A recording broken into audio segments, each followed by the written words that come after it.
സംസ്കാരം നമ്മുടെ ഇഷ്ടവിശേഷമായ അഡ്വക്കേറ്റ് അഞ്ജലിയുടെ ഒരു അടിപൊളി വിശേഷമായിട്ടാണ് വന്നിരിക്കുന്നത്. അപ്പോൾ എല്ലാവർക്കും നല്ലൊരു ദിവസം ആശംസിച്ചുകൊണ്ട് തന്നെ വിശേഷത്തിലേക്ക് പോകാം. തുടങ്ങുമ്പോൾ തന്നെ കാണുന്നത് ഹരീന്ദ്രനെയും അനുപമേനെയാണ്. അപ്പോൾ രണ്ടുപേരും ഇങ്ങനെ ഈ അർജുൻ്റെ കാര്യം ഇങ്ങനെ സംസാരിച്ചുകൊണ്ടിരിക്കുകയാണ് കേട്ടോ. ഇപ്പോൾ തൽക്കാലം അർജുൻ നമ്മൾ പറഞ്ഞത് വിശ്വസിച്ചാൽ അതുകൊണ്ട് നമ്മളുടെ രണ്ടാളുടെയും ഭാഗ്യം അല്ലെങ്കിൽ പണി പാഴ്സലായിട്ട് വീട്ടിലേക്ക് വരും എന്നുള്ള കാര്യം ഉറപ്പ്. ഏതായാലും ഇക്കാര്യത്തിൽ തന്നെ വിശ്വസിച്ച് ജോലി ഏൽപ്പിച്ച് എന്നെ പറഞ്ഞാൽ മതി എന്നൊക്കെ അനുപമ പറയാണ്. അപ്പൊ അത് കേട്ടു അനുപമയുടെ അടുത്തേക്ക് നേരെ അഭി വരുവാണ്. അത് കലക്കി എന്നുകൂടി പറഞ്ഞു. അഭയെ കണ്ടപ്പോഴത്തേനും രണ്ടുപേരും പേടിച്ച് വിറച്ചങ്ങ് പോയി എന്നുള്ളതാ. എല്ലാം കേട്ടിട്ടുണ്ടെങ്കിൽ തീർന്നു എന്ന് കൂട്ടിയാൽ മതിയല്ലോ. അപ്പൊ വേഗം തന്നെ അഭി അങ്ങോട്ടേക്ക് വന്നു. എന്താ അനുപമ എന്നിങ്ങനെ ചോദിക്കാൻ. വിശ്വാസവഞ്ചന മാത്രം ശീലിച്ച ഓ മേഡം എന്ന് മുതലാ വിശ്വാസത്തെക്കുറിച്ചൊക്കെ സ്റ്റഡി ക്ലാസ് എടുക്കാൻ തുടങ്ങിയത്? അല്ല പിന്നെ അത് പിന്നെ അഭി വേറൊരു കേസിന്റെ കാര്യം എന്നെങ്കിലും പറയാണ് കേട്ടോ. അപ്പൊ എന്തോ ഒരു പന്തേട്. അല്ല അഭി ഇതെന്താ ട്രോളി ബാഗൊക്കെ ആയിട്ട് എങ്ങോട്ടായി യാത്ര? എന്നോടൊന്നും പറഞ്ഞിരുന്നില്ലല്ലോ.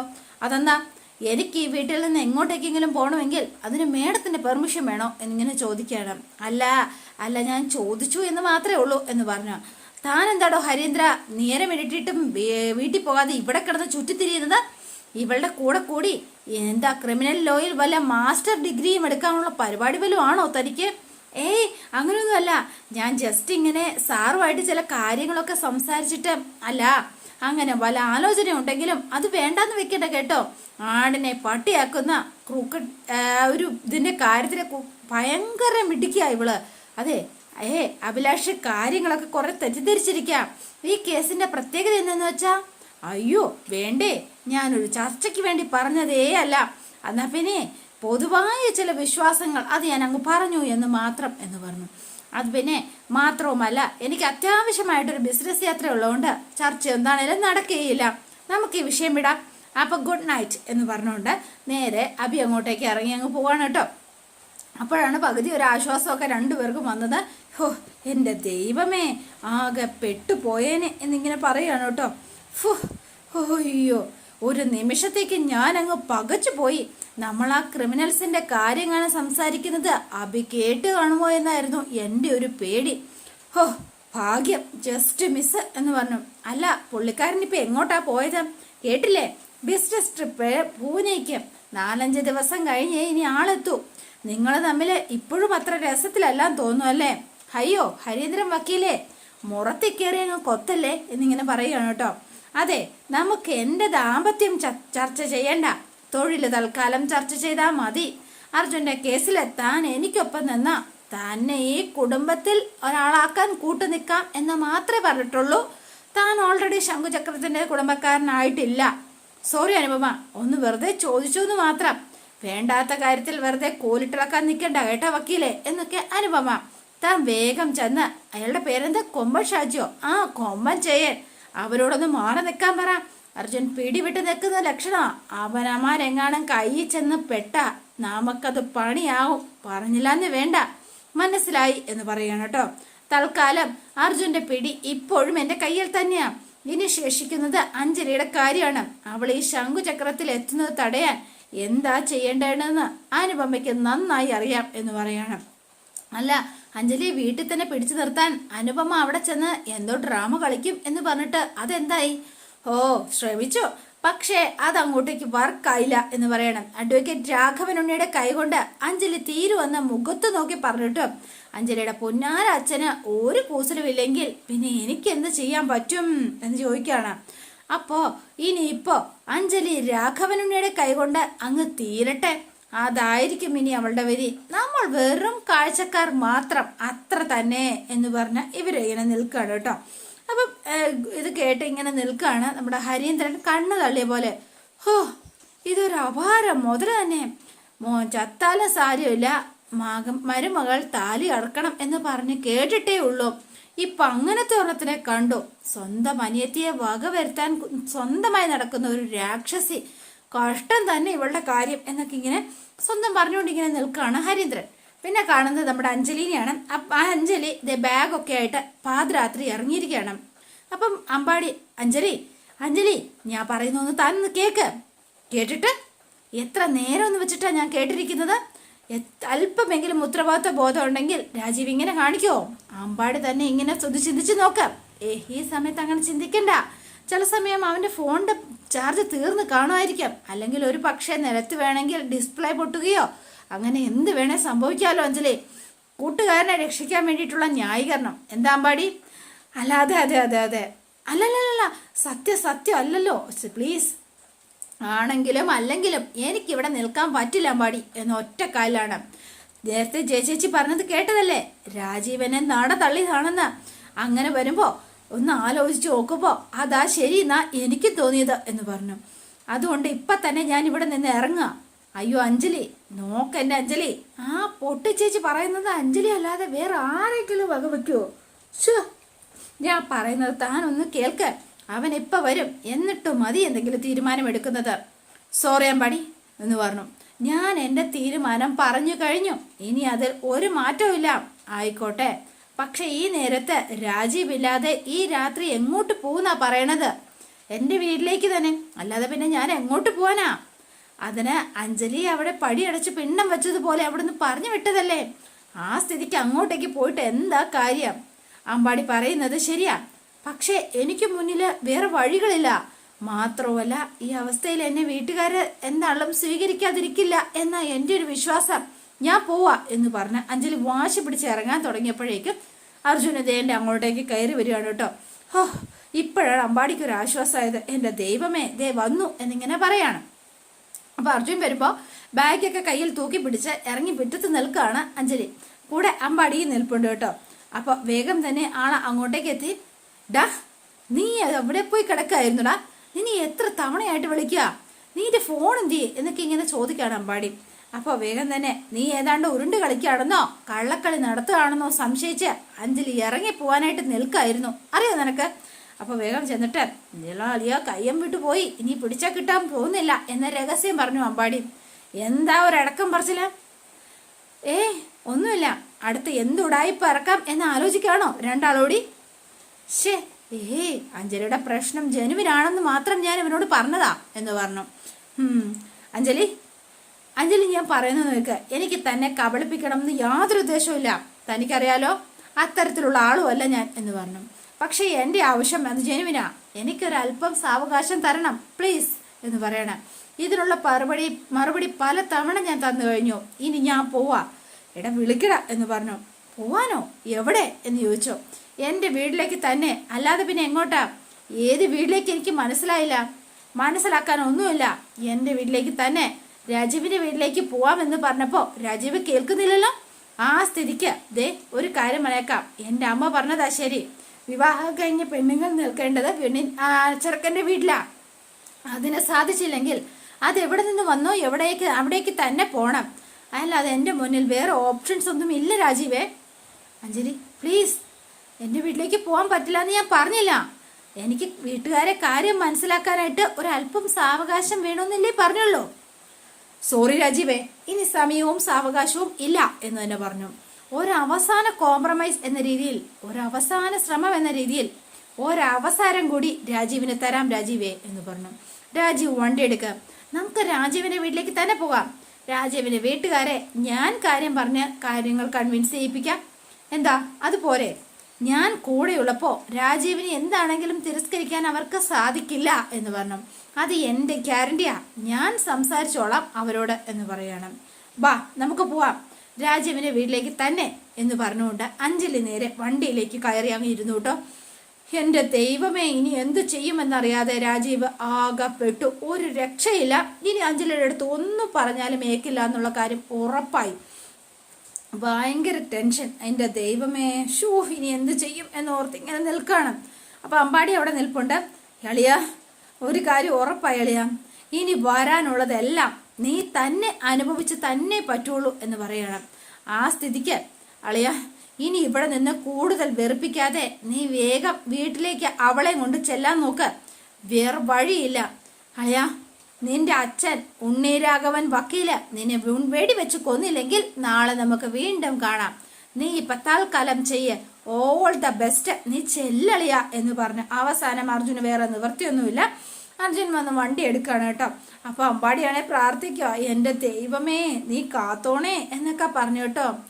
എൻ്റെ 30 ദൈവങ്ങളെ, അവരെ നീ വേണം കാക്കാൻ, ദൈവമേ എൻ്റെ പൊന്നോ എന്ന് പറഞ്ഞുകൊണ്ട് അമ്പാടി അങ്ങനെ കയറിപ്പോയി. പിന്നെ കാണുന്നത് കുറുപ്പിനെയാണ്. അപ്പോൾ കുറുപ്പ് എന്തോ എഴുതി കുത്തി ഇങ്ങനെ ഇരിക്കുകയാണ്. അപ്പോൾ വേണ്ട സേതു അങ്ങോട്ടേക്ക് വെള്ളമൊക്കെ ആയിട്ട് വന്നു കേട്ടോ. അപ്പോൾ ആള് ചെറിയ ഡ്രിങ്ക്സ് ഒക്കെ അടിച്ചാൽ കാണാൻ ഇരിക്കുന്നത്. അപ്പോൾ വേറെ ചെന്നിട്ട്, എന്താടി നിന്റെ സൽപുത്രൻ ഇതുവരെ ഇങ്ങോട്ടേക്ക് വരാറായില്ലേ എന്ന് ചോദിച്ചു. അല്ല, മണി എത്രയായി എന്ന് വിചാരം എന്നറിയോ? അല്ല, അവൻ്റെ ഫ്രണ്ടിൻ്റെ എന്തോ മൊബൈൽ ഷോപ്പിൻ്റെ ഇനാഗുറേഷൻ നാളെയാണെന്ന്, ഇനി വരില്ല എന്ന് വിളിച്ചു പറഞ്ഞു. നാളത്തെ ഇനാഗുറേഷനെ ഇന്ന് രാത്രി അവിടെ എന്തുണ്ടാക്കാനാ എന്ന് ചോദിച്ചു. അല്ല, അവിടെ എന്തോ അലങ്കരിക്കാനോ പിന്നെ എന്തൊക്കെയോ ഉണ്ടെന്ന് പറഞ്ഞു, ഞാൻ ശ്രദ്ധിച്ചില്ല. ആ ശ്രദ്ധിക്കണ്ടടി, ശ്രദ്ധിക്കണ്ട, അവസാനം നെഞ്ചിൽ തന്നെ വന്ന് കയറുമ്പോൾ അനുഭവിച്ചാ മതി നീ എന്ന് പറയാണ്. ഇവരിങ്ങനെ സംസാരിച്ചുകൊണ്ടിരുന്ന സമയത്ത് കുറുപ്പിൻ്റെ ഫോണിലേക്ക് ഒരു കോൾ വരികയാണ് കേട്ടോ. അപ്പോൾ ഈ സമയത്ത് നമ്മുടെ കാവ്യയും ഇറങ്ങി വരുന്നുണ്ട്. അപ്പോൾ ഫോൺ ലൗഡ് സ്പീക്കർ ഇട്ടാണ് കേൾക്കുന്നത് കേട്ടോ. ഹലോ കുറുപ്പ്, അല്ലെങ്കിൽ MP സാറേ, ഒരു തലക്കടി വാർത്ത പറയാനായിട്ടാണ് വിളിച്ചത്. തലക്കടി വാർത്തയോ? അതെന്തോന്ന് വാർത്ത? താൻ ആരാ, എവിടുന്നാ ഇത് എന്നിങ്ങനെ ചോദിക്കുകയാണ്. ഞാൻ ആരാണ് എന്നുള്ളതല്ലല്ലോ സാറേ പ്രധാനം, പറയാൻ പോകുന്ന കാര്യമല്ലേ. ദേണ്ടേ, എതിർ പാർട്ടിക്കാരുടെ കള്ളും വാങ്ങിയിട്ട് എൻ്റെ സമയം മെനക്കെടുത്താനാണെങ്കിൽ എൻ്റെ ഭാഷ മാറും. നേരത്തെ പറഞ്ഞില്ലാന്ന് വേണ്ട എന്ന് പറഞ്ഞു. എൻ്റെ പൊന്ന് സാറേ, അതിൻ്റെ ഒന്നും ആവശ്യമില്ല. അതിനെ പറയാൻ പോകുന്നത് പാർട്ടി കാര്യമല്ല, ഒരു കുടുംബ കാര്യമാണ് എന്ന് പറഞ്ഞു. നിങ്ങളുടെ മോക്ക് വേണ്ടി കണ്ടുവച്ചില്ലേ അർജുൻ? അവൻ നിങ്ങളുടെ ശത്രുവായ അഡ്വക്കേറ്റ് അഞ്ജലിയുമായിട്ട് മുടിഞ്ഞ പ്രണയത്തില എന്ന് പറഞ്ഞു. അപ്പം ഇതെല്ലാം കേട്ടുകൊണ്ട് കാവ്യയും അതുപോലെ തന്നെ സേതു നിപ്പുണ്ട്. നിർത്തല നിന്റെ ഡയലോഗ് എന്ന് പറഞ്ഞ് കുറുപ്പ്.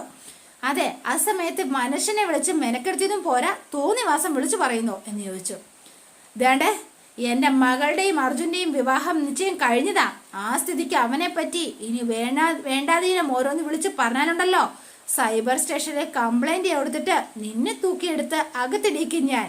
അയ്യോ MP സാറേ, ഒന്ന് ചൂടാവല്ലേ, ഞാൻ സാറിൻ്റെ ഒരു അഭ്യുദയകാംക്ഷയാണെന്നേ. അതെന്താ സാറിന് മനസ്സിലാവാത്തത്? എൻ്റെ സാറേ, സാറിൻ്റെ മോളുടെയും അർജുൻ്റെയും വിവാഹ നിശ്ചയം നടത്തി എന്നുള്ളത് സത്യം തന്നെയാ. പക്ഷേ അർജുന് ആ വിവാഹത്തിന് എത്രത്തോളം താല്പര്യമുണ്ടെന്ന് സാറൊന്ന് അന്വേഷിച്ച് നോക്കണം.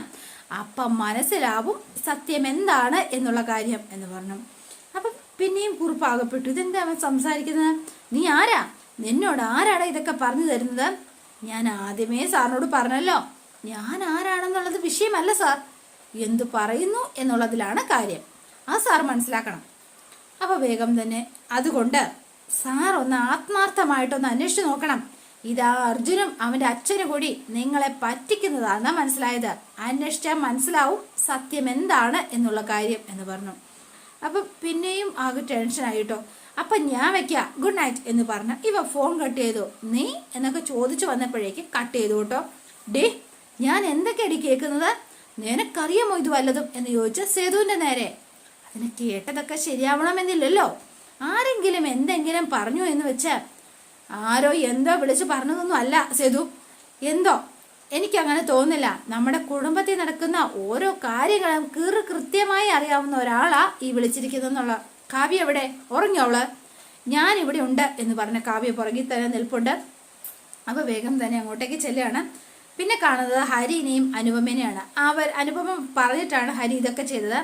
പനക്കൽ തറവാട്ടിൽ ഒരു കഥന പൊട്ടാൻ ഇത് തന്നെ ധാരാളം. തൻ്റെ പെർഫോമൻസ് അതെന്താണേലും കൊള്ളാം.